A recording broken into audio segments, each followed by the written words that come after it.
Morning, councillors and staff. Welcome to our workshop and briefing.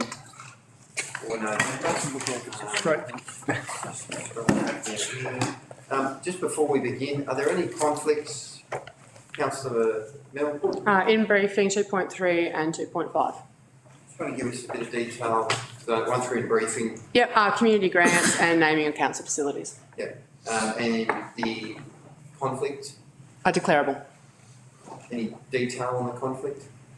I'm involved with community groups for 2.3 and naming council facilities refers to the Empress Street, which I'm on the management of that managing leasing.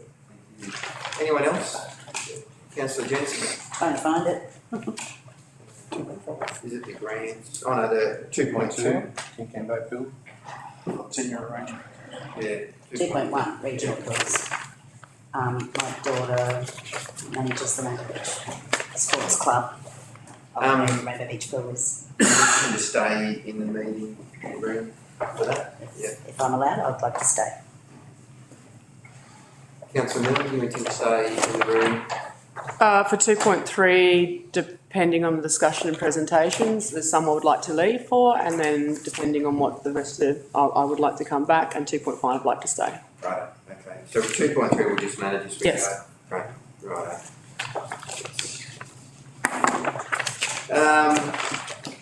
Item 1.1. Anyone else? Sorry, with great. Item 1.1 is the meeting dates and workshop dates for 2023. I'll hand over to Mr.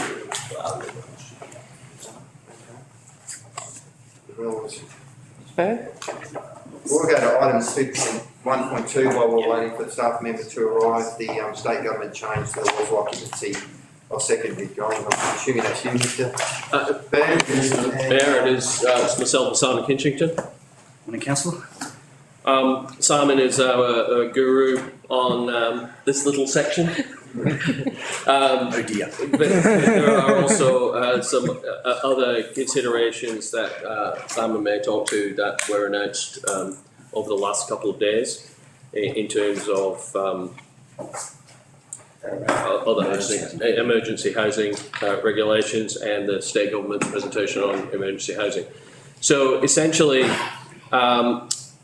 it took everyone a little bit by surprise, but the state government announced a change on the planning regulation in regards to secondary dwellings. The report's fairly comprehensive, but I'll let Simon just give you some salient points, and then we're happy to take questions if that's okay, Mr. Mayor. Great, thanks. Through you, Mr. Mayor. Very briefly, we have, as most councils do, provisions for secondary dwellings in the planning scheme. We've had them for a number of years. We recently made some changes early in the year where we went from the secondary dwelling a maximum size of 60 square metres to 70 square metres. That was Amendment Package 2. Amendment Package 2, yeah. So that happened earlier in 2021. However, what they've done now is change one of the provisions. Secondary dwellings are always about being used in conjunction with the family and the primary dwelling. So they've changed the rules now where there doesn't have to be any sort of connection. It can just be rented on the open market. The practical effect of that is pretty minimal because this council and like most councils wasn't going out there checking who was living in secondary dwelling. So it's not a huge change. It may encourage some people who were thinking about doing a secondary dwelling and to do it because they can now rent it legally, I guess. But essentially that's the change. It's something that came out of the housing summit, I believe. So it's a technical improvement, practically on the ground, doesn't mean a whole lot. So any questions on the... Through you, Mr. Mayor, it's a limited time provision. It's only for 3 years. What it does do is it's an attempt to address some of the housing diversity and housing supply issues that we have in the South East Queensland region particularly, but also in Gympie, in the Gympie region. There are quite a lot of secondary dwelling granny flats around, are empty or vacant, particularly on the Kulula Coast. And so it's a consideration where, in essence, the change to the regulation could create some issues with additional families living on a block of land, but we don't believe it will create any significant infrastructure change issues, and it's not really going to cause us any operational problem. I think the next biggest thing that needs to be considered is whether we, in the fees and charges that we're just about to start reviewing, we consider a separate rating category or a change in the rating model for secondary dwellings, and that's something that council will be asked to look at later in the year. Well, those secondary dwellings have separate water and sewer, or they'll tap into the existing infrastructure. Through you, Mr. Mayor, they're technically a single lot metering system. It would be prudent for owners who are renting them out separately to put them on a check meter, but there's no regulation to enforce that. It's still a single lot meter for water and. Councillor Smoot? Are some of the approval conditions for that changed? Because in the past you couldn't put a kitchen in the second dwelling or that sort of thing. Has that changed? So through Mr. Mayor, what we'd have to do there, if people are looking to change, if they have specific conditions, a change application to council to change your DA approval, original DA approval. That's if you have conditions. At the moment, I don't believe our current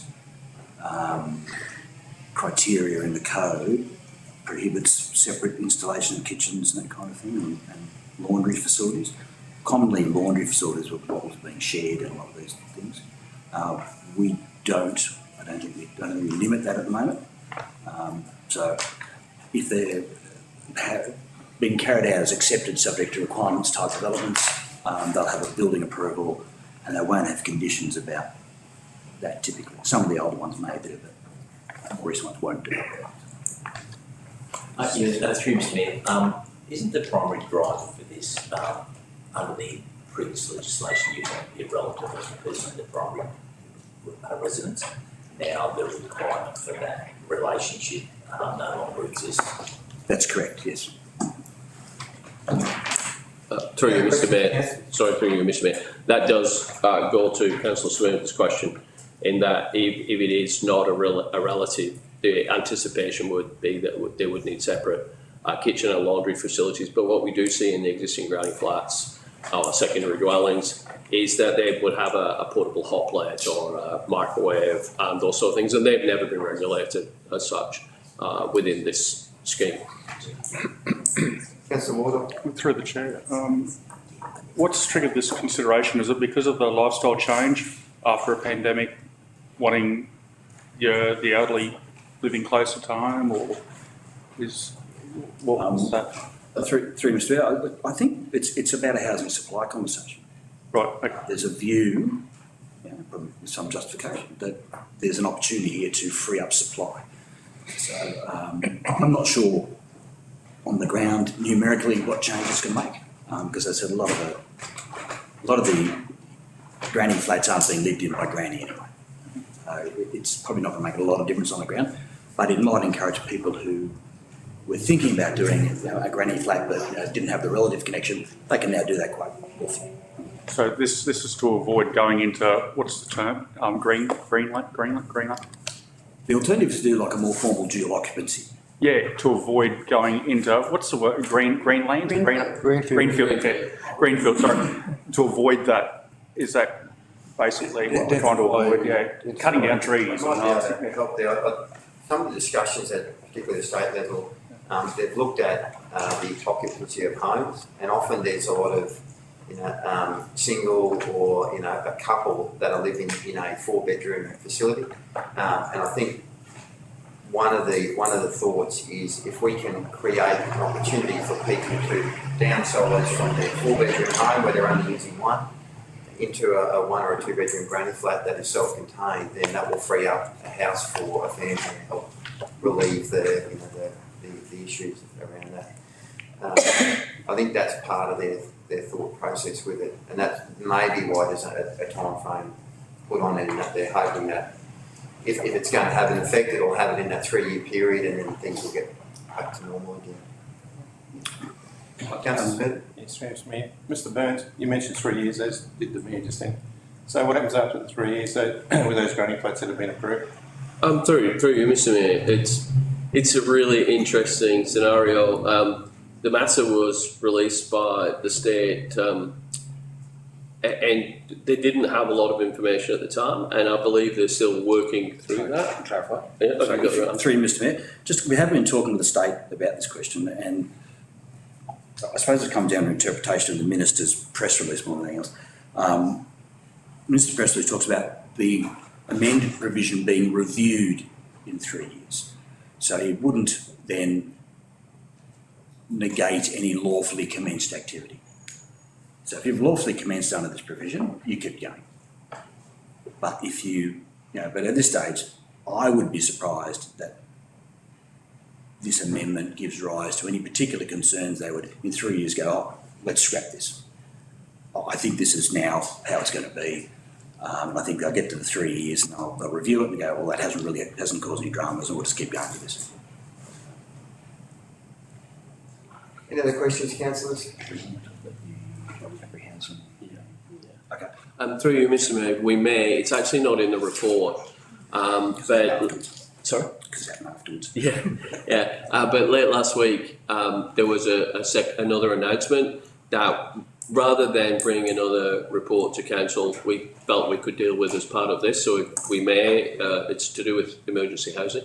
So thank you, Adrian. So through you, Mr Mayor, there's two things that have been added again to the planning regulation, and it seems to have come from, again, this housing summit without a lot of consultation with councils. We spoke with LGAQ, they weren't aware of it before it happened, so it's sort of blindsided a few of us, but at any rate, it deals with two issues. One is emergency housing. So where there's a declared emergency event, councils or the state government, either using council estate land or private land with owner's permission, can establish emergency housing sites. So these are for temporary dwellings, and essentially they have to be provided by the state or local council. And the effect of the amendment to the regulations is that councils' planning schemes can't prohibit emergency housing where it aligns with the criteria they've set out in the regs. So that's all reasonably straightforward. There are a couple of things that we sort of are having discussions with the state on. One is that there's no time frame specifically in the planning reg about how long this emergency housing can go. But if you delve down into the Building Act and the QDC, the Queensland Development Code, we do have standards for temporary buildings that are going to be there for more than 42 days. Up to 42 days, you can pretty much have a tent, your caravan or whatever it might be. When you go beyond 42 days, you start triggering provisions in the Queensland Development Code about sanitary provisions and installation and noise and all the rest of it. Less than 42 days, just got to be fit for purpose. So if they go beyond 2 years, 24 months, then it's a formal building application process. So what this means is where there's a declared emergency, council or a state agency could, for example, go to the showground and set up emergency accommodation, which kind of makes sense. The only sort of, I suppose, issue is that the definition of temporary, 2 years is quite a long time, and may have, if you've got a substantial number of people living in a place for 2 years, that is going to have a bearing on traffic and our sewage systems and our water supply and all that kind of stuff. So we do need to think about that. The suggestion, I suppose, is that, and we'll need to talk with our emergency management response people, but it's probably prudent for us to start thinking about where these things might go and start doing some pre-planning so we can, if it does happen, we have a little process that we're ready to step into rather than sort of get hit between the eyes by something and try to work out how to deal with it. Councillor Deborah. Mayor Hartwig, this was something that came up with the rain events that we had earlier in the year. People couldn't understand why council wasn't using the showgrounds. When in the middle of the showgrounds we've got water, we've got power, we've got a road system virtually and where people can all... And And I had to say, I don't know. The only reason I got back was risk, as in insurance and all the rest of it, and what things that might happen there and so forth. But I couldn't understand why, for our region, for our residents, when we already had that infrastructure there, we weren't able to benefit. Our residents who needed it weren't able to benefit from it. So this would mean that they could. Yes. And who would then? So if the excuse I got was that there is a risk involved, who would bear the brunt of that risk then? Through you, Mr Mayor, if council established a council, and if the state government established a state government, there would be different considerations if the state government did something like they've done with Jane Street and partnered with us on development on council land, as opposed to council trustee land, where we're managing the land on behalf of the state government. So if we're managing the land as a trustee on behalf of the state government, it would probably stay with state government. And if it was our land and state government asked could they do something on our land and we gave approval, then ultimately it is ours, but we could negotiate how that liability sat.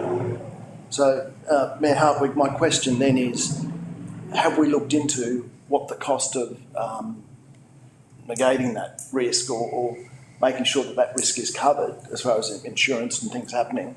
Have we looked into that so that we can use it at the council, not the state?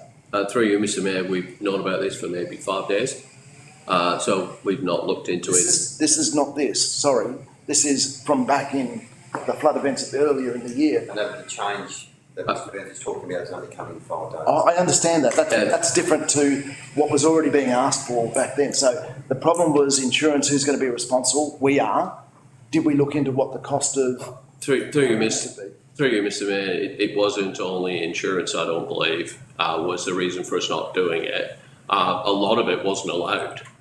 We couldn't just go and turn a reserve into a demountable housing park under the existing planning regulations. What this does is it frees up that regulation to allow that to occur. So officers have done no work on that space. And we've had no inclination or no reason to do any work in that space. Mayor Hartwig, I understand there was no inclination, but other councils did stuff. So how are they able to have done stuff and we couldn't, would be my question. Yeah, through you, Mr Mayor, we don't know whether that would have been on state government land as trustee, or the scheme may have allowed it, the planning scheme may have allowed it, ours didn't, so.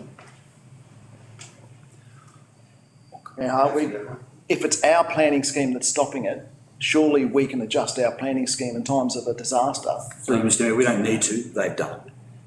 Now, but I'm talking about when our region, when our residents needed it at the beginning of the year. Through you, Mr Mayor, as you'd be aware, we've made amendment package 3. It's the third amendment package to our scheme. That's been ongoing for about 2 years, and we are still waiting the final minutes to sign off on that. So we can make amendments to our scheme, but it takes 2 years, give or take. There was no emergency provision, which is what this is creating. Thank you very much. Councillor Stewart. No, that's fine. Mr Mayor, just I guess follow up on that a bit, and since we are reviewing the planning scheme and producing a new planning scheme, I would assume, I would hope, I would encourage that issue, as well as the secondary dwelling issues and whatever, is seriously considered into the new planning scheme. I mean, there's no point, I think, doing another amendment package to the current one since it's just about expired. Through you, Mr Mayor, we've said we won't do another amendment package to our existing scheme. As you're aware, the next item on the agenda is the planning scheme update. I'm sure Simon, who's going to talk to that, can reference those 2 points if necessary as part of that update. But essentially, it is incorporated within our housing studies and consideration of our housing studies. And through Mr Mayor, to add to that, the effect of the regulation, the change of regulation, basically, our new scheme won't be consistent with that anyway. So it's kind of done. But I suppose if I could just go on, Mr Mayor, the other element that was in this amendment was a change to the rules for social and affordable housing. So social and affordable housing is defined as housing that is provided either by the state government or by an agency accredited by the state government, so community housing providers accredited under the Housing Act. At present, a state agency can use what's called the ministerial infrastructure designation process to sidestep council's planning scheme and do a affordable housing, public housing development. That facility has now been extended to non-government community housing providers as well. So that, again, was a part of that amendment to the regs which came in late last month without any discussion with us. We're not exactly sure what their justification was, other than others are trying to free up housing supply and make things easier. The ministerial designation process, as it sits outside our planning scheme, council won't have any consent or approval role in that process. It's also worth noting that under that ministerial designation process, the land doesn't have to be zoned for housing, doesn't actually have to be zoned for urban development. So it is a bit of a problem or a bit of a concern in there. Could effectively, we've defined a settlement pattern looking like this, where invest in infrastructure to deliver that settlement pattern, and then someone can come in and go, well, I want to do something over here. Adding to that concern is there's no facility for us to levy infrastructure charges on these developments approved under this ministerial designation process. So we kind of, not only do we not get to say where it goes, we effectively have some other people spending our money because they're going to draw on our facilities. And through you, Mr Mayor, LGAQ have expressed some concern about this, have communicated with our local councils and are preparing a response, which we will engage with. So, Councillor Deverill. Mayor Hartwig, so that would mean, from the sounds of it, for the infrastructure charges and all the rest of it, we could end up with the same issues we've got around the hospital where we don't have enough parking, around schools where we don't have enough parking. So all the things that we take into account, they won't have to. Is that right? through you, Mr Mayor, there is under the ministerial designation process a requirement for them to have regard for a submission from council and have regard for what our codes might say in terms of parking provision and all the lot. But it's not the same as council assessing a DA and Through Mayor Hartwig again, at what point would council find out about these builds? we would be, sorry, through you, Mr Mayor, we would be, we're what's a referral, so they're obliged, a provider or someone proposing this development is obliged to consult with council and provide evidence of that consultation in their application to the minister. Beyond that, we have no role. And through you, Mr Mayor, that consult with council is a little bit of an open door at the moment, and we would probably seek some advice from councillors as to whether you felt that those things were submissions that you would want to come through council, or whether you would be delegating that response to officers. I think it could be something we'd need to see. I mean, we could have a development that is in the wrong area, creates issues for the residents, gets ticked through and shuffled through simply because it doesn't have the normal checks and balances that we would have under our planning scheme. And it could be the start of a ghetto if it's not put in the right place with, public amenities and other services attached to it. So I think we'd need to see that so the public are aware as well of what may be being planned. You can manage that, Mr Mayor. Mayor Hartwig, it does seem to me that this, as you're saying, the ghettos comment, I guess, but when it comes to our infrastructure, underground infrastructure and hooking up to it, they can then just do that without, aren't there fees involved in us doing that? Do they pay those, or they just hook in without our knowing? Through you, Mr Mayor, they would still have to go through all the building certification process and building permit process. They would still have to undertake connections to sewer, and they would pay the fees for connections to sewer. But yeah, the infrastructure charges for any road upgrades, if they put it at the end of a gravel road, for example, and didn't have regard for our standards with regard to road provision within our scheme, and the upgrade of the road within the scheme, you could have a development that was down a road that may not be suitable, maybe too narrow or of a material that was not suitable. So we wouldn't necessarily get any approval process over that. We would get the ability to comment and say that we don't think it's a good idea, or can you please consider this? And if they were sensible, they would take that on board. But under the current structure, we don't really get an approval say. Just Mr. Mayor Hartwig again. What the alarm bell's going off in my head, it would mean that the people with the money and the connections can buy a bit of land that's not in the right zone at something that's close but isn't zoned for something, get it at a good price, build what they want, and we just have to put up with it. And Through you, Mr. Mayor, they'd have to build affordable social housing, and it would have to be, modelled on an affordable social housing principle that complies with what state government requires for affordable social housing. But they can save money on the purchase price because no one else can build that there, and so that's got some real thorns. That's got hairs. Yeah. Councillor Stewart. Mr. Mayor, I think one of the things that came through was it has to be an approved social housing provider. Yep. And they would only be, I would assume, they'd only be approved, and the only social housing providers I know in the Gympie area wouldn't be building units out in the boot blocks, out in the end of gravel roads. They'd be wanting to think, where can we build them so that people who may well not have cars or whatever can get to facilities. So I think there is that protection. I can understand, it's not, and people want to make a fast buck out of it, can't do it because they're not approved providers.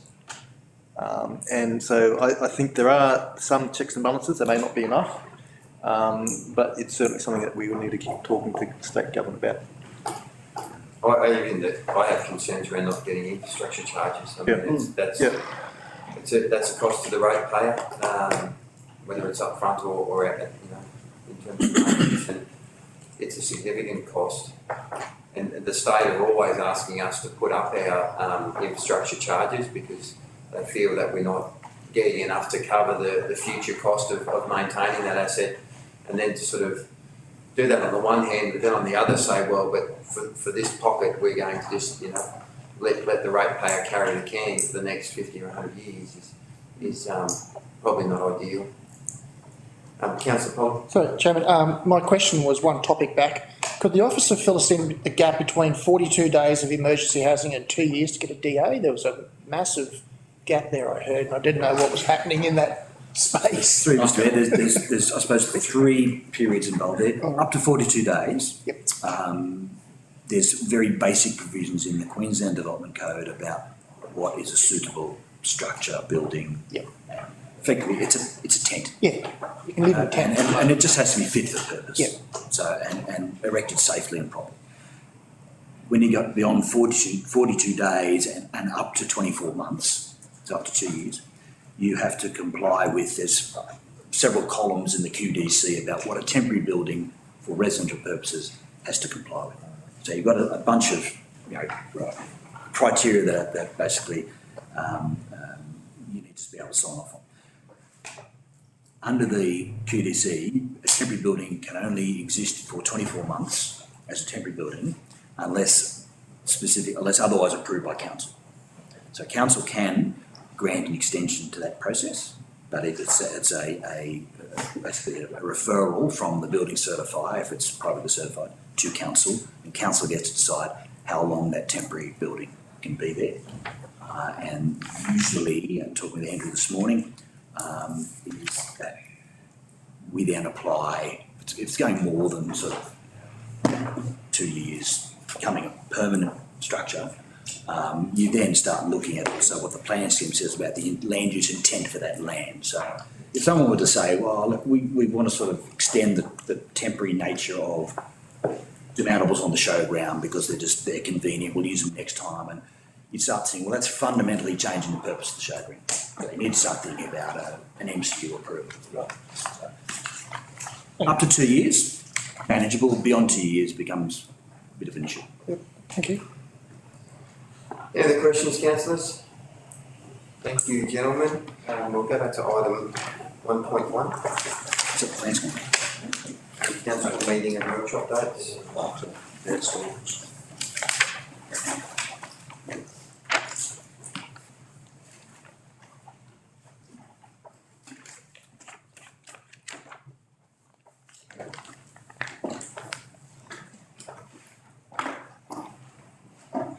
Mr Mayor and councillors, this briefing is on council meeting and workshop dates for 2023. It's regular practice that we set the dates in the year before. I will take the report as being read. Are there any questions or comments about the dates? The venues, if we change any venues or go to the venues, you'll be advised, or that will be discussed at a later date when we're doing our roadshows. Any questions, councillors? Thank you, Ms. Hutch.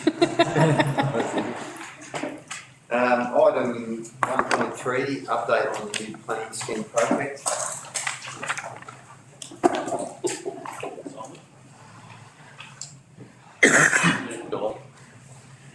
Through you, Mr Mayor, thank you for the opportunity to talk to the planning scheme update.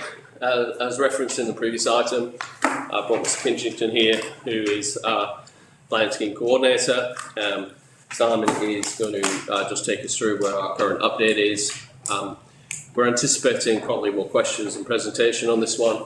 The report would take as read, but if Simon has any salient points you want to reference. I suppose just through Mr Mayor, if I may, we are basically at a stage now we've got all of our background studies that are underway, some of them completed, and we're working through a process now to get those wrapped up and boiling those down into what we've coined as policy position papers, which we want to bring to council early in the new year to get agreement on policy positions before we start actual drafting. So there's a range of studies underway, or that have been completed. Housing is almost done, industry's done, commercial land and retail's done. There's a bunch of other ones that are discussed in the report there that are various stages of completion. So over the next couple of weeks, as we wrap those up, I'll be trying to organise some workshop briefing sessions with the council to talk about what those studies identified and what our policy response might be in a new planning scheme. So really that's where we're at the moment. So happy to take questions on any of that. Questions, councillors? Councillor Polly? Chairman, the way I understand it, so you've got the raw data and the reports that the consultants are making. Yep. That's being distilled down into a position paper, which gets presented to us? Yep. Do we get to see the report as well? You will. So, through Mr Mayor. So what our intention at this stage is I suppose there's boiling down the report into position paper and a planning response, but obviously with that, it will be accompanied by the original report, so councillors will see the whole report. Subject to council agreeing to those position papers and modifying as will happen. The intention is then to take the finalised position paper and those studies, put them on out for public comment, so the community can have their say about where we're going. We get feedback on that, again, before we start drafting. So, that's the intention at this stage. And through you, Mr Mayor, we're maybe a couple of weeks behind. We were probably a few weeks behind after the floods. We caught up a lot of that space. We're still online, and the presentations we did 30 plus presentations and highlighted the timeline. We're still on track for what we've told council previously for state interest check in December 2023. And we're liaising closely with the state government on all aspects of that. I guess the other thing that probably is worth noting now, and I noticed Councillor Stewart picked up on it, but it's in the email I sent you yesterday, Mr Mayor. The Wide Bay Burnett Regional Plan was released early in Parliament yesterday. It's a draft for consultation. We have had presentations here from the Wide Bay Burnett Regional Planning Team. They have been in consultation with us. It was released, as I said, a little bit earlier than expected yesterday. But it is now out for consultation, and there'll be letters and documents regarding that coming to the Mayor's office. We're happy to, there is an opportunity for us to make a submission as council if we wish to. And, you know, we'd encourage councillors to go and have a look. Councillor Polly. Chairman, the officer can choose to answer this or not, but I was just wondering, with the myriad of public workshops we held, did anything significant come out of that? It goes like, this is a good idea, we need to put into the plan? Or was there a fair bit of like, here's my personal issue, I want you to fix my personal issue? But you know, actually come up with ideas that would actually change the way you do the new scheme. So, through Mr Mayor, a real mixed bag. Some of it was sort of some broader strategic thinking about housing supply and employment opportunities and that type of stuff. You did get the usual focused on my patch and you know, what I want or my block of land, you get that. But it was a good mix. So there's some good stuff. We've actually had we've been through a process now where we've boiled down the feedback we got into a spreadsheet, so we can now sort of group that up into issues and start dealing with the issues. They'll be sort of added to the policy paper making process. So So we I'll might, that as well. we might get to see that. Yes. Something quickly. Through you, Mr Mayor, those meetings did provide, for me personally, as the director in charge of this area, some of those meetings did raise questions that I've asked the team to look at. So I think they were really positive in that sense. And they may create information to be incorporated later. But there definitely were questions raised that we need to address in order to complete a suitable and successful planning scheme. Thank you. Hartwig, it says council offered over 200 invites to community groups and undertook over 30 public meetings. Was it only the people in the invites that were at the public meetings, or was it open to anyone? So, through Mr Mayor, what we did, we wrote to sporting groups, community groups, schools and the like, and offered to come to their regular meetings. So rather than try to have a whole bunch of additional meetings on top of where these groups meet. So we didn't control who came to the meetings. So we sent invitations to, or offers to a sporting group or a community association for us to come along and present to their meeting. So who they had at their meeting, who they invited at their meeting was entirely at their discretion, and we weren't looking to limit that. We were going to their meeting to tell them about what we were doing.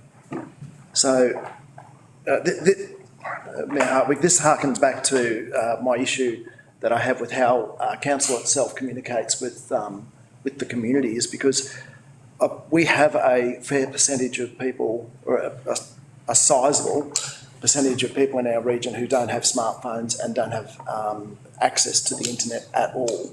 So the only way they're really going to hear about it is through print media, and I'm just wondering, was there any consideration given to that in this? So through Mr Mayor, we had a couple of instances where we sent out the invitations as I've described, and the feedback we got at the meetings we went to, you know, and I can pick some locations. Manambar was one. No one's got internet coverage out there. Curra, the people out there don't like the internet, they like their local newsletter. We made material available for those people to put in their local newsletters. So, you know, we copied stuff and made it available for them. So that gave them access effectively to the same questions we were asking on our website, because part of the communication we had was we, with the comms team, we set up questions, a Q&A, if you like, on our council website, so people could give us feedback that way. We allowed a manual process for those people to ask for it, because essentially they weren't either comfortable with the internet or internet access is patchy at best. So. Through you, Mr Mayor, we also, and there were certain areas, particularly in the north of the region, we had sent invites to particular groups and had set up meetings for particular groups, but other groups became aware of those meetings and then requested additional meetings to expand further into the particular communities based on the interest group that was in that area. And so we did those meetings as well. We can't kind of have an open, what's called an open house meeting, where we just have the pavilion open and say anyone who wants to come. That's not really appropriate at this stage, because we did see that in a couple of meetings where some of our community areas are starved of interaction with council. I use that word deliberately. And they wanted to focus on other things rather than the planning scheme at the meetings. And that's very difficult to manage when you've gone to talk specifically about planning scheme. So we didn't want to do open house at this stage, but there is an opportunity, and it will come in early 2023, where we will be engaged, well, maybe later 2023, where we'll be engaging with the community around formal consultation. Any questions, councillors? Thank you, gentlemen. We'll move on to item 1.4, draft mural policy update and unnotified motions. Is that you, Mr. Burnett? It is good. Andre? Yep. Through you, Mr. Mayor, there was a notified motion at the last ordinary meeting of council in September, or the ordinary meeting of council in September. We promised that we would bring back a mural policy and an update on that notified motion for the November meeting. This is a workshop item to go through what officers have done so far, and Paul Starkin, who has worked particularly on this particular report, and she's going to take us through where we sit with our response to that notified motion. Good morning, Mr. Mayor and councillors. As outlined in the report before you, this has been brought in response to the notified motion in regard to the Gympie Urban Art. So as outlined in the report, there are a number of requests put to the CEO which staff have actioned. We'd just like to draw to your attention that council does have a public art policy, and that was attached to the report. Key extracts of that policy have been outlined in the report for councillors' information. And we also have a public art management plan, which gives, I guess, an implementation or effect to that policy. In regard to the particular requests that were put to the CEO, the first request was for staff to develop a policy for urban art murals on identified council-owned walls for local artists to practice and display their talents without fear of reprisal.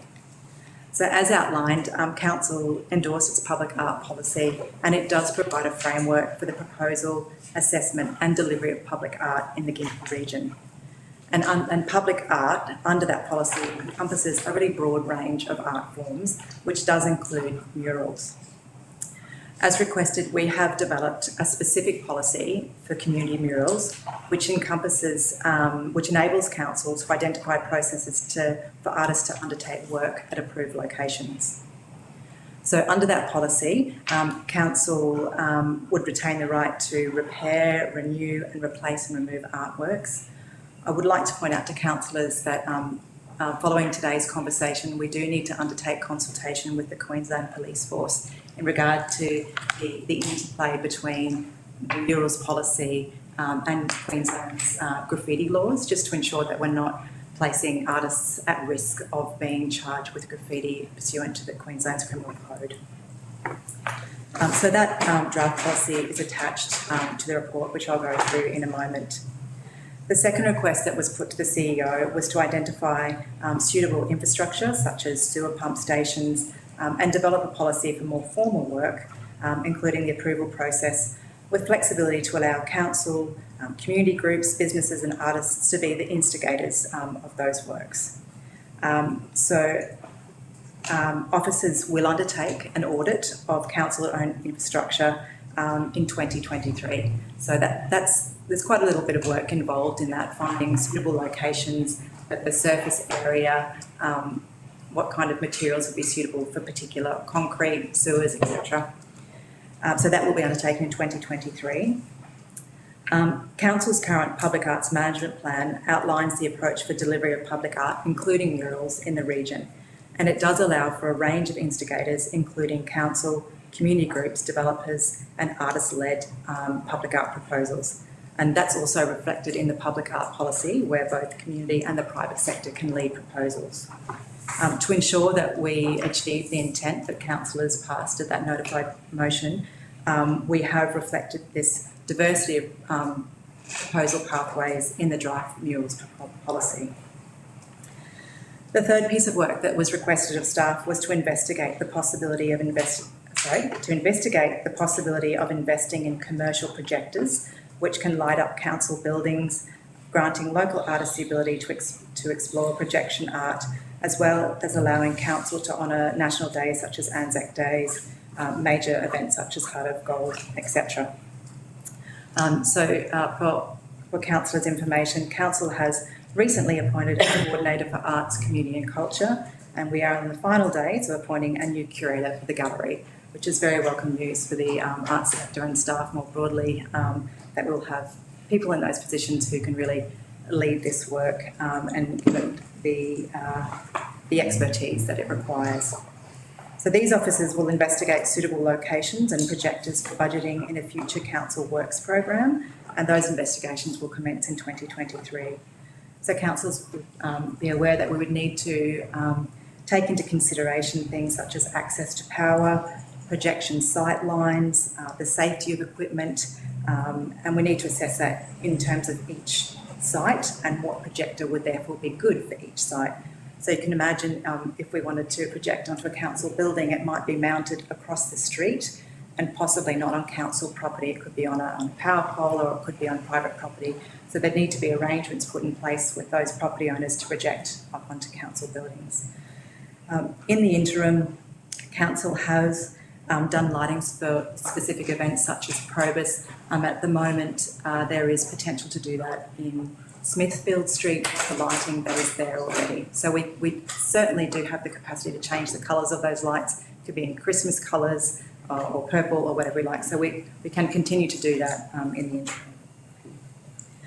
The final request that was passed at the council meeting in September was for the CEO to investigate the possibility of preserving and including costs the whole of life for the urban artwork known locally as Zoinkilla, which is located on the middle level of the Nash Street car parking facility, and by way of a protective clear coat for the appreciation of locals current and years to come, and bring those results back to council briefing, which is what we're doing today. So the estimated cost for protective coating of the Zoinkilla mural is approximately $1,300. Now that is an approximate cost, and that includes both materials and labour, and that is dependent on the surface being suitable and how it absorbs it, etc. Should council resolve to accept this cost and undertake the works to apply a protective coating to the mural, officers will engage and procure suitable contractors to facilitate this. As further outlined in the report, it notes that whilst the proponents of that artwork at Nash Street car park did seek council support and they did not receive a reply from council, that there was no formal approval provided in accordance with council's public art policy or public arts management plan. And therefore, officers' recommendation is that the ongoing management of this artwork would be taken in accordance with council's new murals policy. It's accepted, with the Nash Street car park potentially being designated as one of the locations where artists could practice their artworks. We then would need to talk to councillors about, again, we need to check in with Queensland Police if we are to designate particular walls that don't have pre-approval of council, putting potentially those artists at risk of graffiti, and whether, given the nature of those walls where artists can come and do their work without prior approval of council, whether we would then invest protective coating for each of those ones, which potentially could change from week to week, month to month, depending on artists. So I guess traditionally why councils have a public art policy and a public art management plan is that proponents of murals or any public art need to seek that approval from council so that we can assess, is the location right, have other artists had an opportunity to put in designs for the work, what would the cost be of maintaining the works, etc. So those balancing factors need to be considered with public art and murals. So through you, Mr Mayor, I would like to step through the draft murals policy, which has been prepared for councillors today. So that was attached to the report. So the purpose of the murals policy is to provide a process for the design and application of murals on council property. So this is only in relation to council-owned or controlled property. We talk about the links to legislation and documents at item 2. I would like to highlight too that the murals policy is certainly in keeping with the corporate plan, strategic priorities in relation to 1.2 about opportunities and partnerships for cultural and community groups, and also strategic priority 1.3, which is about creating inclusive cultural and community places and spaces which nurture creativity. So certainly the public art policy and this draft mural policy is in accordance with Council's corporate plan, and through you, Mr Mayor, Council's officers would seek to actually insert that in the draft policy because it's not in there at the moment. The policy statement talks about the purpose of having community murals, which is fairly straightforward there. It's, on council assets, it's for beautification, community engagement, cultural and economic development outcomes, as well as graffiti prevention purposes.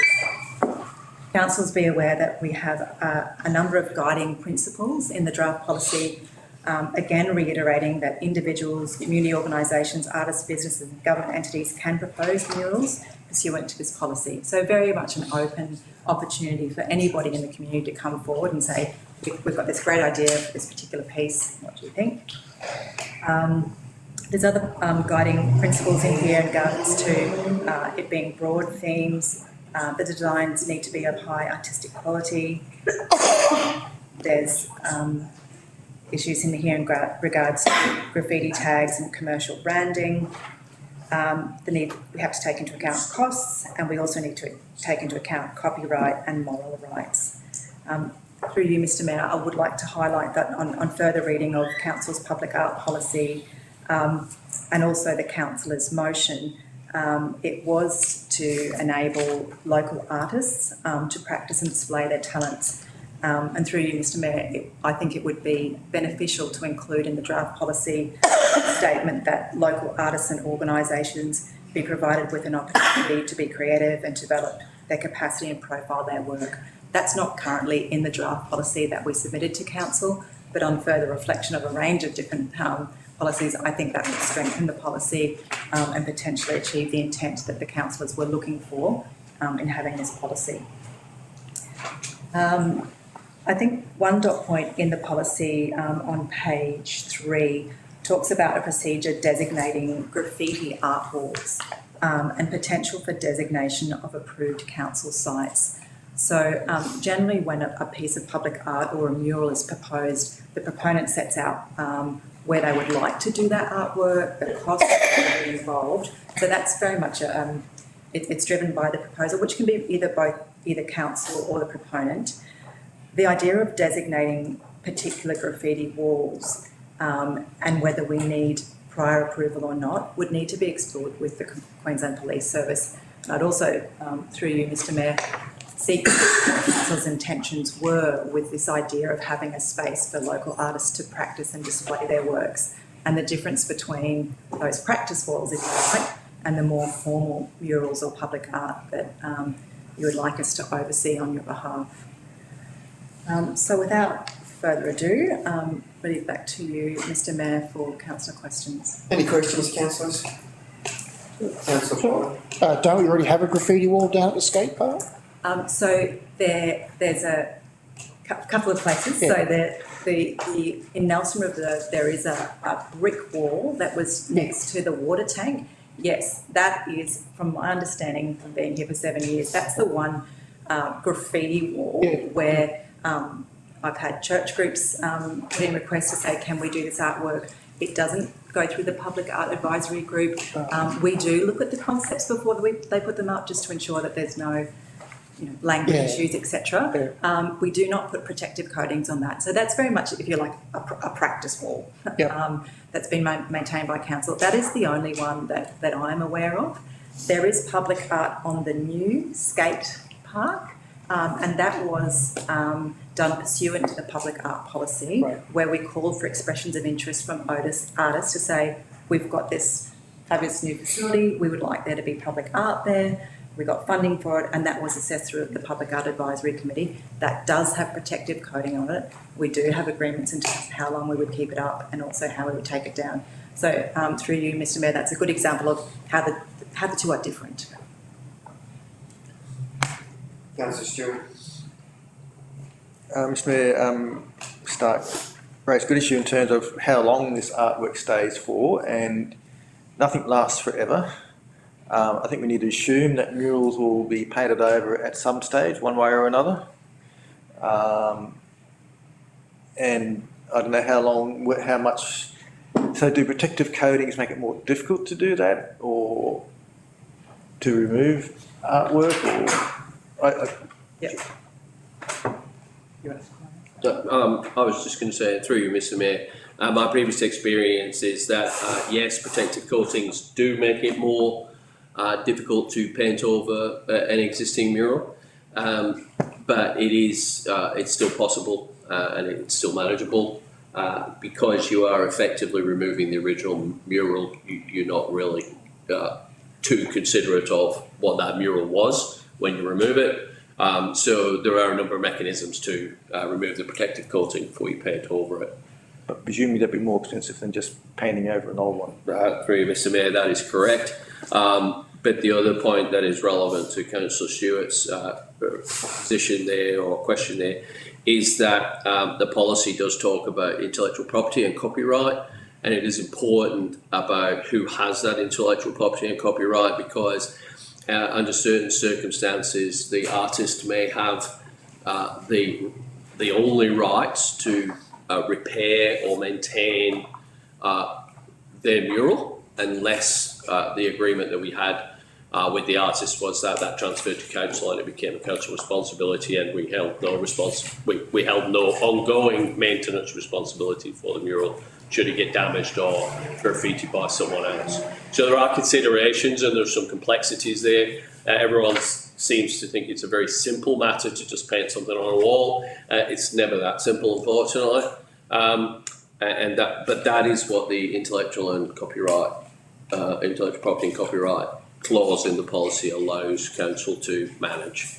Well, it says the murals will become the property of the regional council. It doesn't actually give any room for negotiation on that in terms of this policy. Yeah. Sorry, I'm not sure I understand. Through you, Mr. Mayor, copyright and moral rights are a complex area.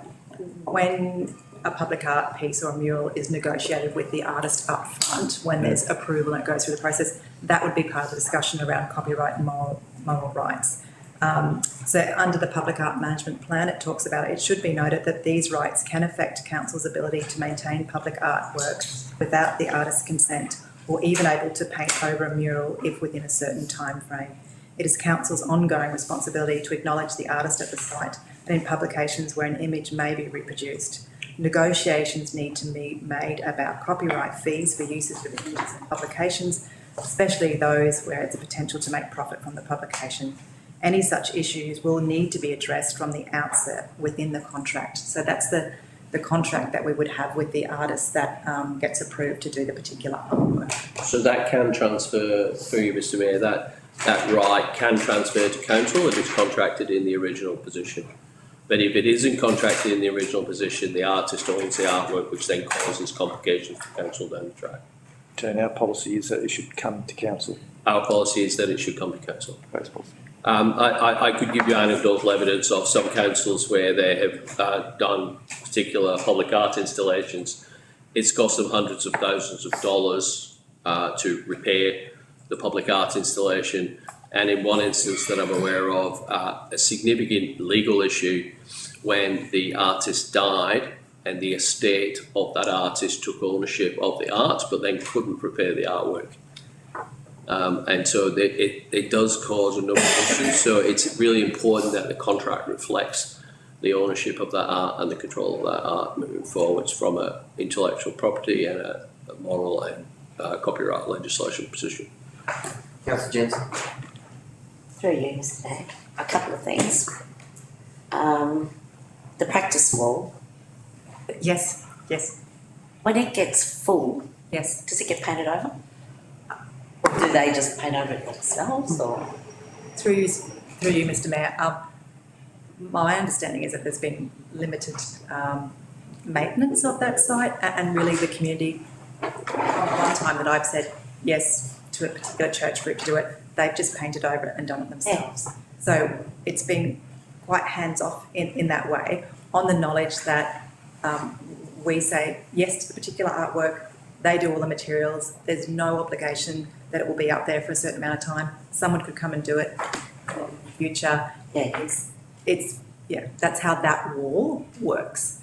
On that occasion, we did let the police, so this is the one occasion that I remember, we let the police know that there's a church group that's going to do this artwork. We are aware that this church group is going to do the work and we are okay with that, so that they didn't get done for graffiti. Yeah. Yeah.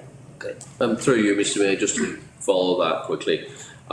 Where it's a formal design mural, there's a contract and there's a design that's presented to council and approved. My experience with Queensland Police is there is no issue. And we would sometimes just notify them that artwork was being created. Where it is more of what you would term a tagging wall, where people just come along and practice, then there are issues unless the police know that is a tagging wall. So that's why we need to be very clear with QPS around that. But where it's a formal art installation and such that we paint a complete wall with a mural, Fraser Coast did a couple of really nice ones, one on private property, one on council property with whales and stuff. They just told the council, one at the skate park, they just told the council, the police told the council told the police that they were painting that mural, and the police were fine with it. It's not impacted by any of the graffiti legislation.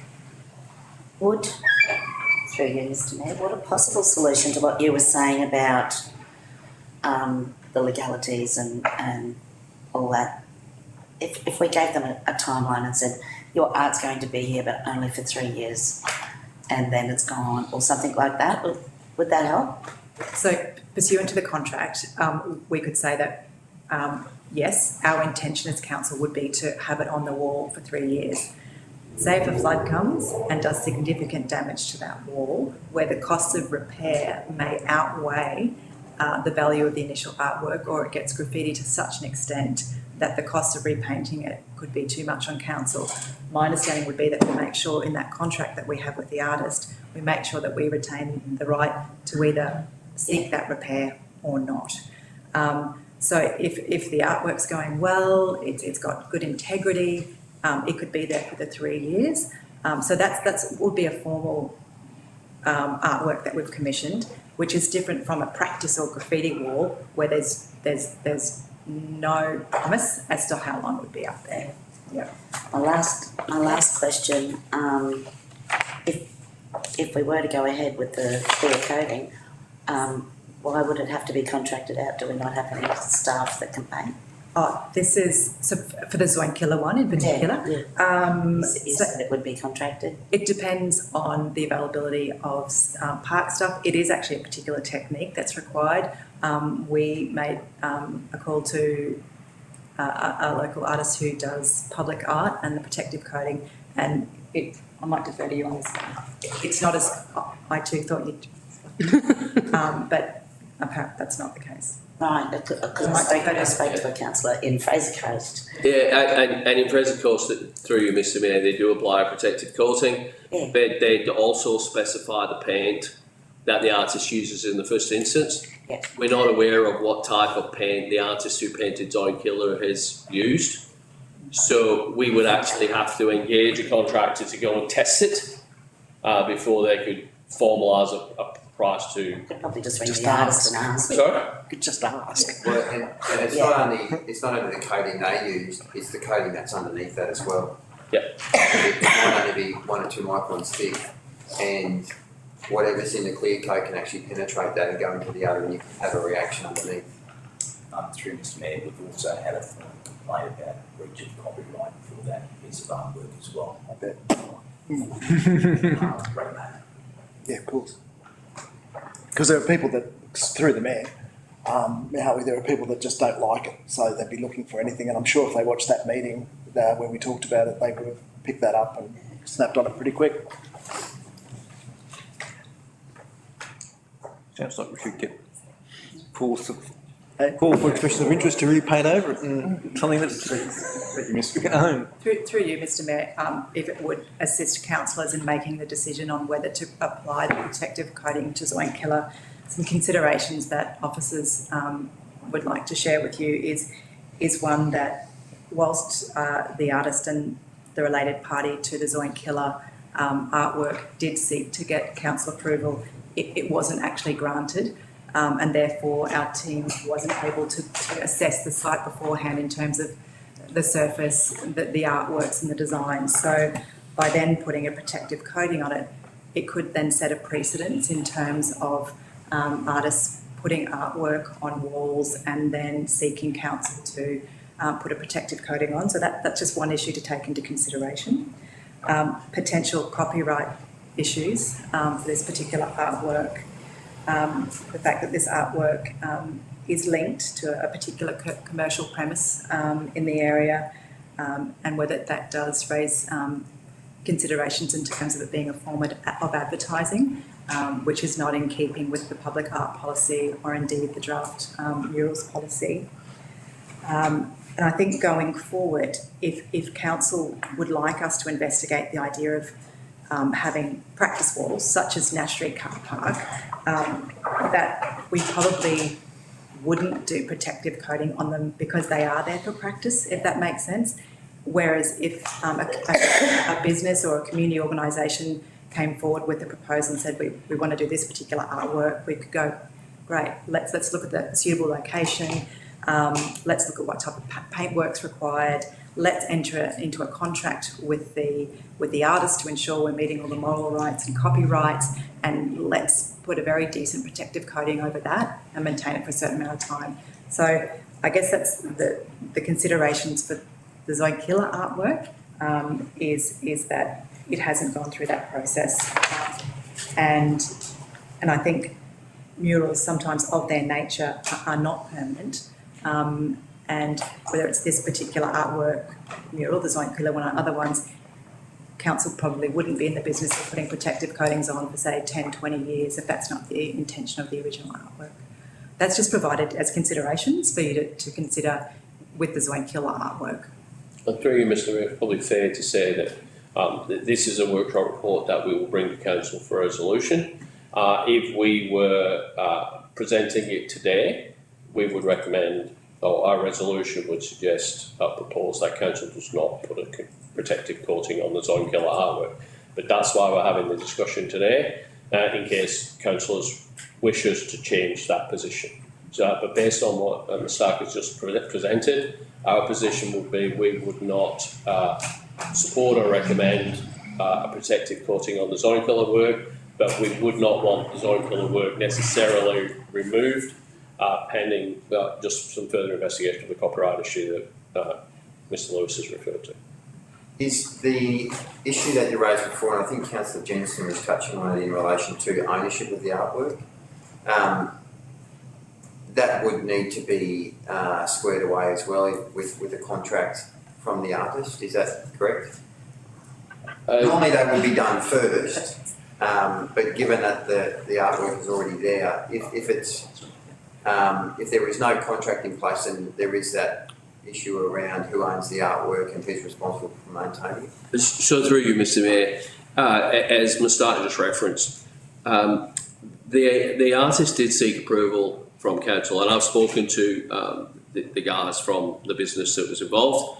I haven't spoken with the artist, but I've had a really good, positive conversation with the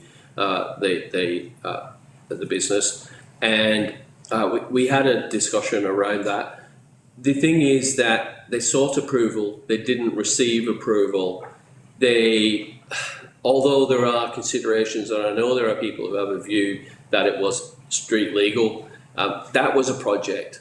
This piece of art was painted on that wall in contradiction to our public art policy and without landowner consent. So the artwork is technically has not legally been put up there, is the easiest way to say it. with that in mind, we can retrospectively approve it, but we would retrospectively approve it conditional on some discussion with the artist to negotiate a position whereby we could manage that particular issue just raised. If we were to retain the piece. The alternative position is that it was put up without approval and landowner consent, and thereby under the graffiti legislation that is around, and I think Ms Hatch referred to this in a previous council meeting. It is under the legislation illegal, so we could just go paint over it, and there's no copyright issue because it's an illegal piece of art. We can approve it and mandate it and support it and make it legal by giving landowner consent retrospectively, subject to any considerations that are made, and then we, as part of that, negotiate with the artist how we manage it and move forward. Councillor Dever. Thank you very much. Mayor Hartwig, I've got a number of concerns and things I'd like to bring up. I'm going to start right at the beginning, if I could. Why wasn't the business called back promptly? This could have all been avoided simply by that call being returned. I'm through you, Mr Mayor. There's no simple answer for that. The workload of CRMs, it came into council. It was unsure of, because council doesn't have a murals policy, doesn't have a graffiti policy as such, it was unsure where that request was to go. It went through essentially 3 different departments before it ended up with us, and so no callback was made. I'm sorry, didn't we just, Mayor Hartwig, didn't we just hear that it kind of is coming under our, the policy that we've already got, what was that? Policy. Yeah. Through you, Mr Mayor, that is correct. Yeah. But the fact is that when a call comes into our customer contact centre, it's not always 100% clear which area a call relates to. It might, in hindsight, people could say, oh, well, it was obviously clear. But when it comes in, that's not necessarily the case. As the artwork required landowner consent, in this issue, it went to a property officer who, in essence, then thought, oh, it's public art. Well, it was actually... It went, so when we became aware of it, my team worked to find out where the phone call had gone, and in this instance, which was very unfortunate, it had bounced around a couple of teams. So we tracked that and then found it, and they got it brought back to us the day before the notified motion was brought in. So it hadn't come to the Arts, Community and Culture team. Unfortunately, under the public art management, probably that public art is dealt with by the gallery director, of which we haven't had one for 2 years. So in terms of the profile of... Is there an acting? No, there hasn't been for 2 years. So it's the director then? I was acting in many roles. So in terms of the profile of public art and murals, I think you could say it wasn't widely known within the organisation as to where it went to. So because the call came in, it was about a car park, it went to the people who look after car parks.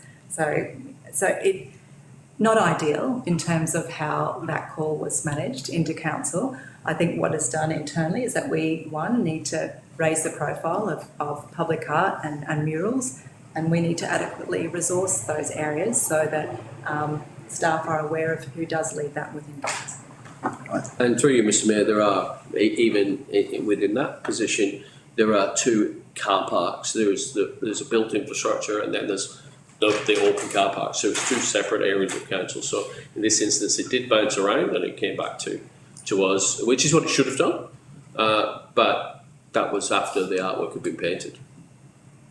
Through the Mayor, there was also some concern, some confusion around if we even had a graffiti wall. We were told yes, we were told no. I was told no originally, and then I was told later on, yes, we do, and that's the one down in Nelson Reserve. It would seem that staff themselves thought that was a graffiti wall in the car park. And I'm not talking about at your level, but staff below that, because they actually paint around it. So that to me says, if even the staff think it is, we can have all the policies in the world and all the rest of it, but if it's not well signed.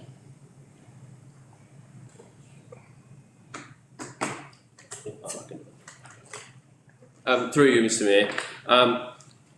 It's a little bit of a complicated one, but it does have a simpler answer. The wall that the Zoinkiller artwork has been painted on isn't a graffiti wall, but it was a wall that the Street Legal Art Project undertook a graffiti project on. So, as a piece of public art, a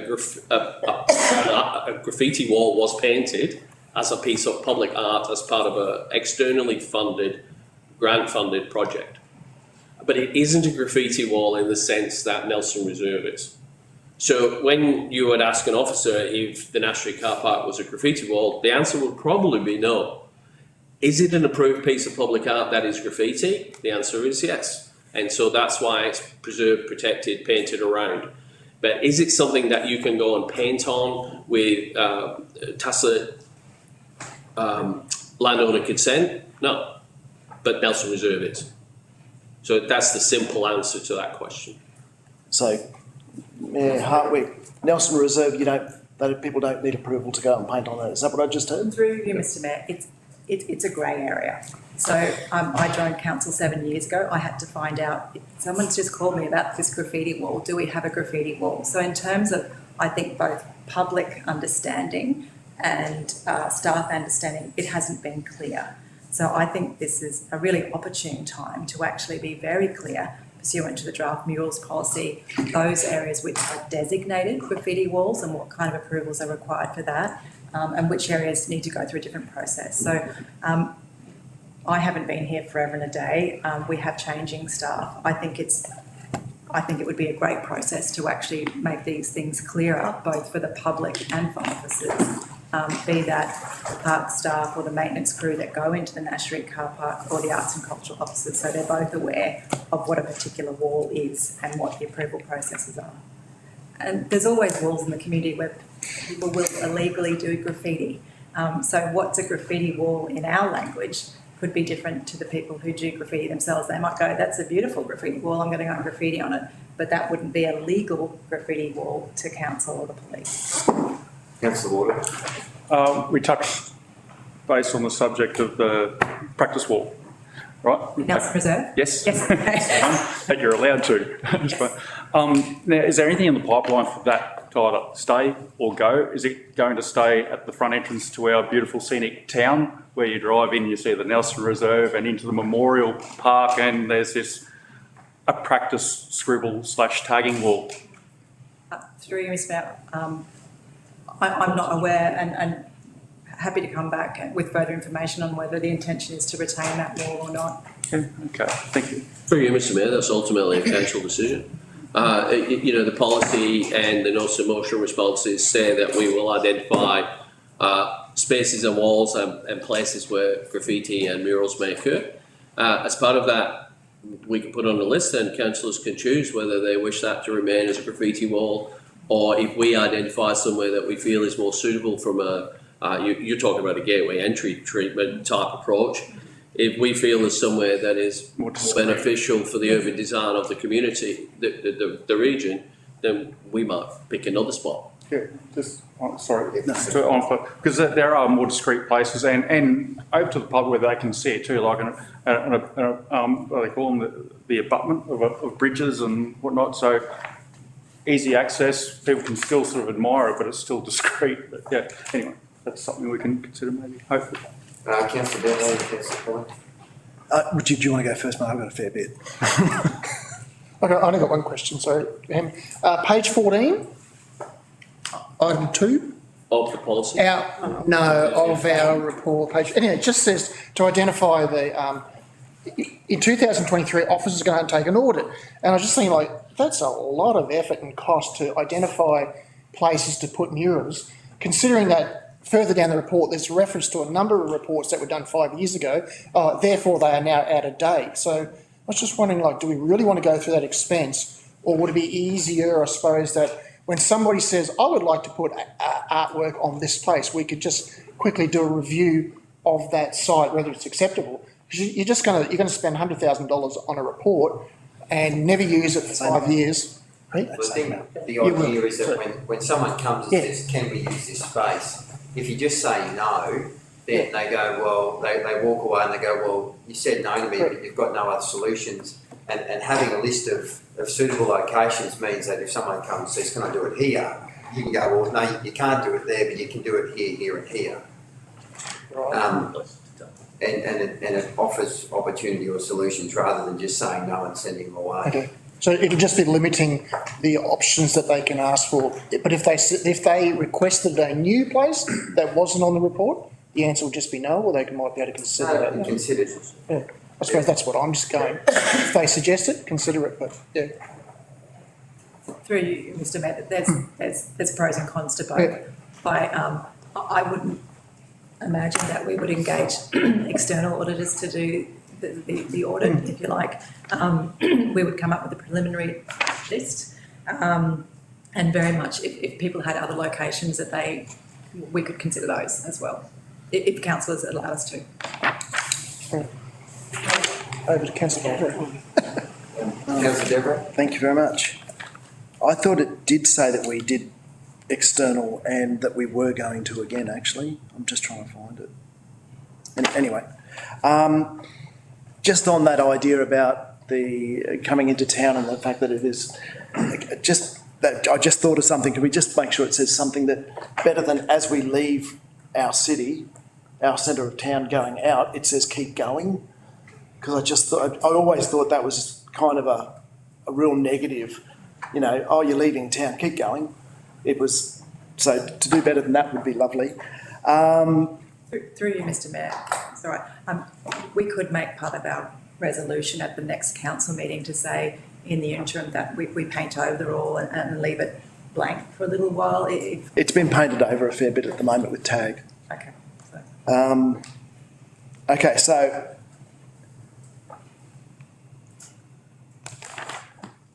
I go to the policy. When I read through the policy, the first bit I'd like to go to is the fourth bit down. Murals on private and commercial property may require separate signage. Is there a reason we have to have that in our policy when we've already said above it, this policy applies to council-owned and controlled property? I mean, it already says what it applies to. Why do we have to say the other? Through you, Mr. Mayor, there are some planning considerations and local law considerations around the size and type of signage. So if someone painted a mural that was essentially an advertising sign that was bigger than a certain size, they would actually breach the local law. Yeah, but that's a different point to what this is about. This is about our properties. This isn't about. That's all part of the normal. But the line you referred to, Councillor, through you, Mr. Mayor, was murals on private and commercial property may require separate signage approval, and that's a development approval. Yes, I'm not disagreeing with that. I'm just saying I don't know that it should be in there. When this is very specifically, this is for. This policy applies to council-owned and controlled property. That was just mull that over. Clarification. I mean, it doesn't have to be in there. If councillors don't want it in there, we can take it out. But it is a clarification. If it gives people reading it and understanding that I'm wanting to do something on my land, I've got to get some approvals. Otherwise, they'll read a document and say, "Well, where's council's policy on public art and private property?" And we'll have to spend a whole lot of time developing a policy around that as well. Or at least that line triggers them to come and talk to council about it. Where you've got on the next page there, through the mayor, designs must not contain individuals' graffiti tag. Now, I'd just be careful with that because artists do put their name on it. So if their name's there, a tag, what's the go there? Just be...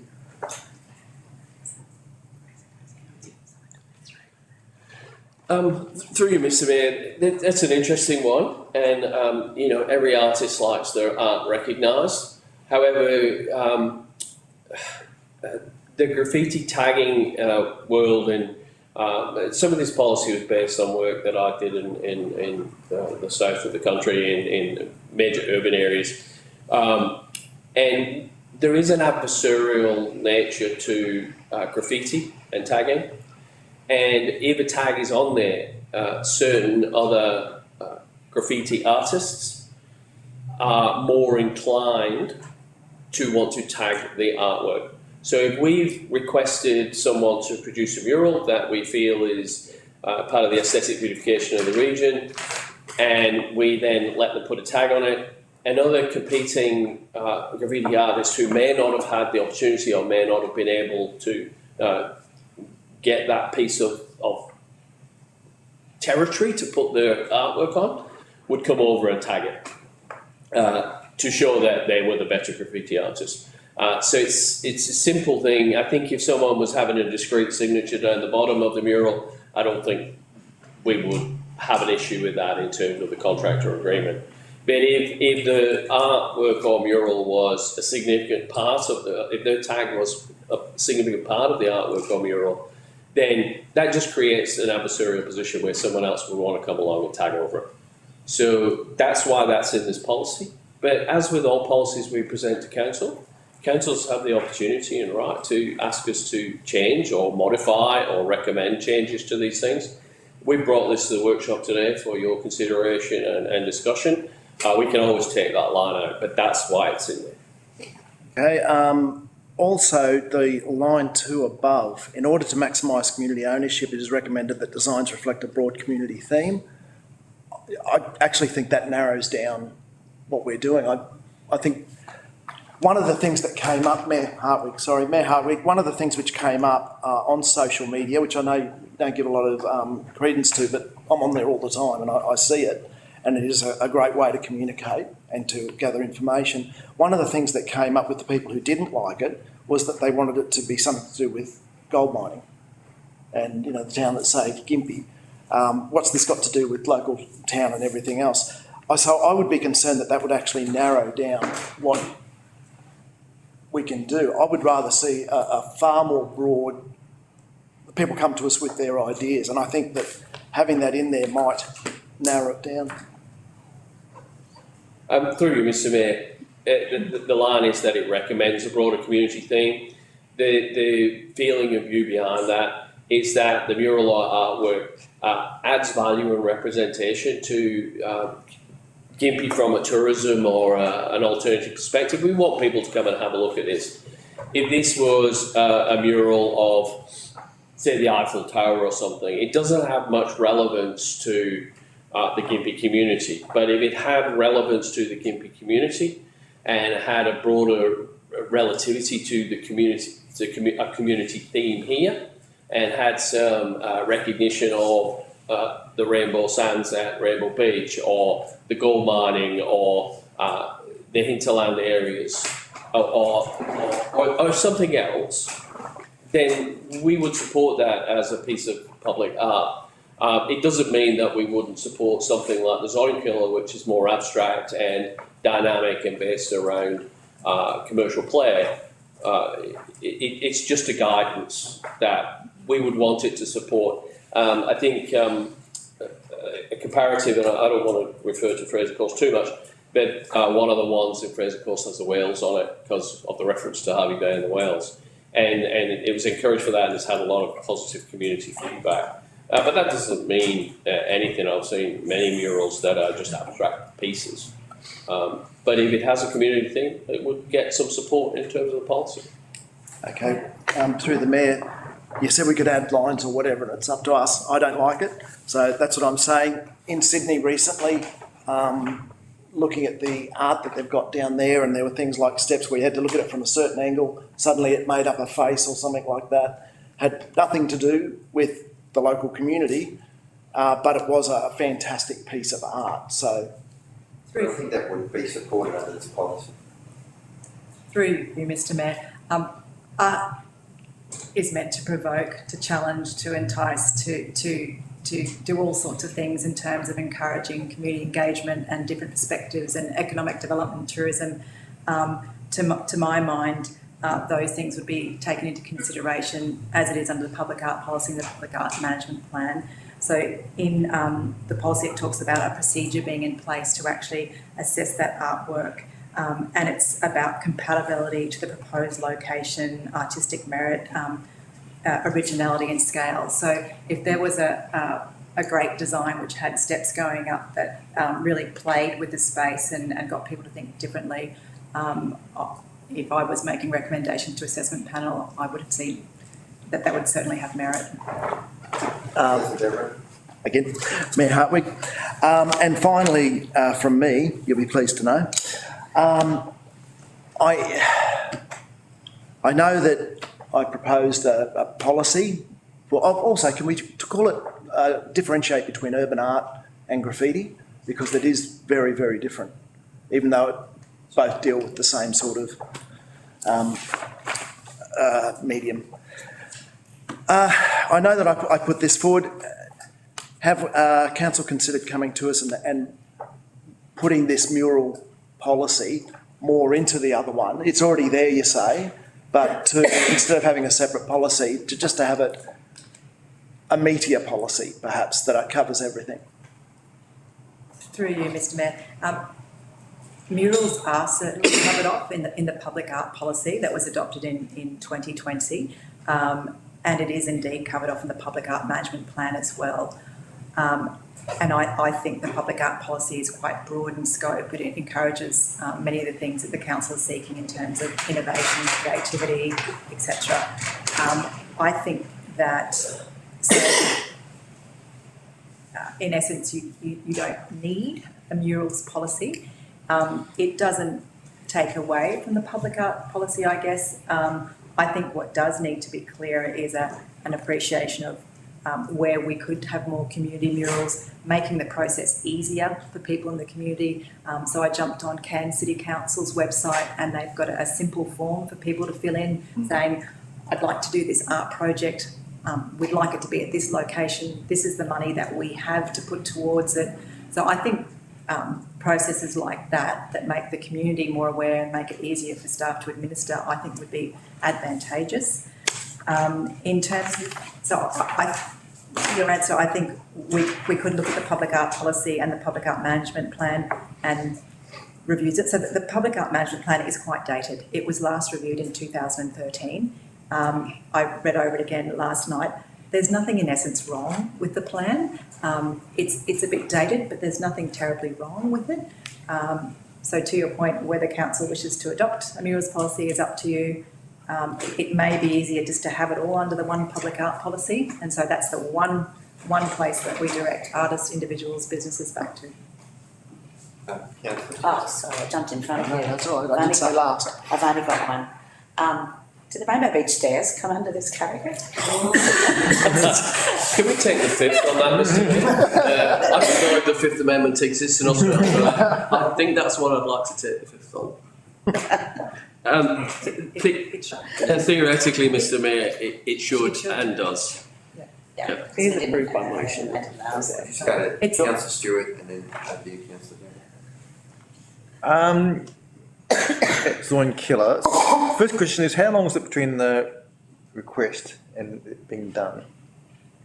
So you said a phone call came in, then it got done. What was the time frame? I'm so sorry, I don't have that information on my I might. roughly. Days, weeks? Could I just take that on notice for a couple of minutes, because I probably can give you that answer. It's just that I'm just wondering how, people need to give council staff time to actually work out, go through a process saying, is it suitable place, whatever, and my understanding is it was only quite a short time, so it would have really been unfair on staff to give an answer on that one anyway. I think there was an urgency as the artist was heading back. Yeah, and so it's a bit unfair on staff to think they just answer like that. Yeah. In terms of this one called art, especially given the, this is more a statement, feedback to you, given the copyright issues and whatever, to me, no protective coding, and maybe even look at whether we invite or encourage people to put in submissions to do something else there. But I think given the copyright issues and given it hadn't had permission beforehand, I just don't think no protective coding. Through you, Mr Mayor, I'm not sure if Councillor Devereux knows what day it was actually painted. Do you know what date it was? I can find it out. I didn't bring my full one. I've only got the motions. Yeah. The request came in on the 17th of August regarding the painting, and I have a feeling it was painted the following day, but No, I'm not sure what date, so without it, so 17th of August for the request. what day is that? A Monday or a Wednesday? I thought it was a Wednesday. My phone's out there. I'll tell you in a sec. The notified motion was brought to council in September, so I guess we can say it happened Wednesday. between 17th of August and September. It was painted on the weekend. It was the 17th of August was Wednesday. Wednesday was the 17th, and That weekend. I think the 20th rings a bell, but I'm not sure. I will keep checking, but the request came in on the 17th of August. Yeah. I wasn't so worried about the exact date as it just seemed like a bit unreasonable to expect an answer back in that time anyway. That's just my view. I expect phone calls to be returned fairly. I expect, yeah, phone calls returned, yes, but. Through you, Mr Mayor, CRM's request acknowledgement is 48 hours. An answer though is 10 days. That is our current service standard. I do believe this was painted within that time frame, but. Councillor Devereux? Street legal. I had a question around that. There was a sign there. Are there other signs around that need to be taken down so we don't have this problem again? Through you, Mr. I'm not aware of them. That was a particular project funded through the Department of Families at the time with council and undertaken by council's youth development project, and it was called the Street Project. I'll certainly, now that we have a curator starting hopefully in the next week, we could make it one of their things to look into. I'm not aware. We could ask our parks and maintenance crew to keep an eye out and let us know. I couldn't even find stuff on Google about it. I had struggled a lot. We did find an edition of, for those who've been around council a very long time, council used to publish a magazine called The Noise magazine, which was council's youth magazine. So we did find an edition of The Noise magazine where it outlined where the funding came from and that the project was pursuant to that funding. Wonderful. So that was the one place that we could find it. Thank you.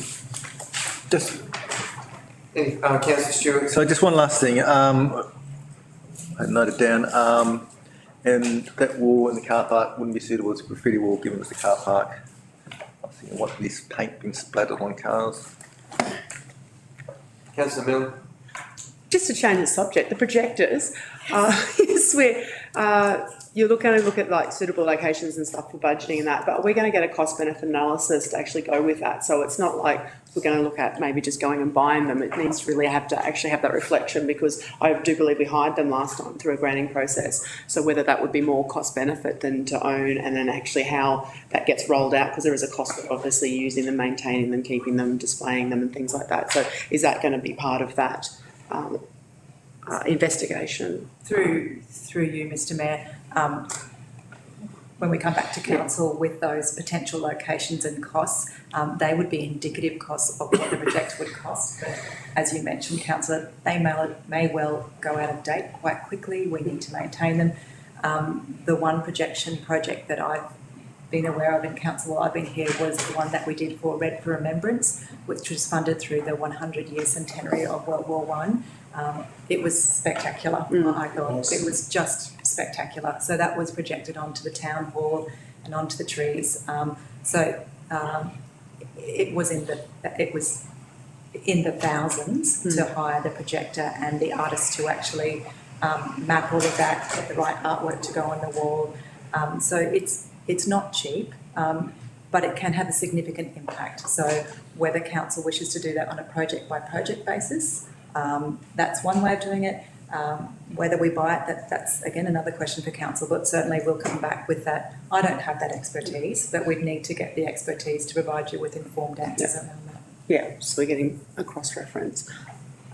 Just another one, it was back to the audit of the council owned infrastructure, identify assets and stuff. You may audit and have those options as well, but would there be like a criteria, consideration criteria that artists could probably use when they wanted to possibly look and go, oh, I like this wall, it's like, oh, I've got this criteria, does it do this, does it satisfy that, have we got this, all of those. I can't obviously get them off the top of my head, but you know what I mean. So an artist can actually have that guideline consideration So they can actually think about what they're doing before they even come and go, well, can I do it here? Through you, Mr Mayor, I think it's weighing up how much time we wish to put in an audit to the level of going, so here's a particular water tank, it's X square metres, the concrete's very porous, we've got, we did have a look at the Rainbow Beach water tank recently for colour, and I haven't got the wording in front of me, but the calcification. So the concrete has this calcification thing where it kind of comes out over the concrete. Fluorescence. Which then could impact on, one, the artwork, two, the preparation you need to do, and the type of material. So if we were to do that depth of analysis for every site, well, we can, and it would make it easier for the artist, because then you say, well, for this one, we need to do X amount of preparation, you need to use these particular materials. But say if no artist wants to do that for 6 years, we've kind of done the work and to clarify, Yeah. I didn't say by each site, Yeah. just a generalisation of considerations for an artist. So it's not for each site, it's just in general. Yes. Because that could be utilised for private and commercial as well as a tool, and that's a benefit to our community as well. But you don't have to do it for every site, that's not what I was meaning. So through you, Mr Mayor, Sunshine Coast Council has a public art officer. That's what they do, 3 days a week. So they have that level of expertise where they can provide that. We could certainly come up with generic information. Yeah. The trick is though, if that's taken as gospel, or if they rely on that information, it's not going to be relevant to maybe the water tank at Rainbow Beach. So it does vary from site to site. Yeah. And surface to surface. Yeah. Councillor Jensen? Just maybe some of the ones that we can't paint, like the Rainbow Beach one, they could be the backdrop for projector art, lights or something. Again, look, it's absolutely, so access to power, surveillance of the equipment in terms of vandalism and getting the equipment wrecked if we're not out there. Is it on the patrol, the police, do they patrol that area each night? So those considerations would be brought to council in terms of going, the investment that you make in that projector or the art, will it achieve the public benefit and impact that you're seeking and the community's seeking? Any other questions, councillors? Thank you, Mr Burns. That's our final item for the workshop. We'll have a short tea break and come back for the briefing. Thank you. Thank you.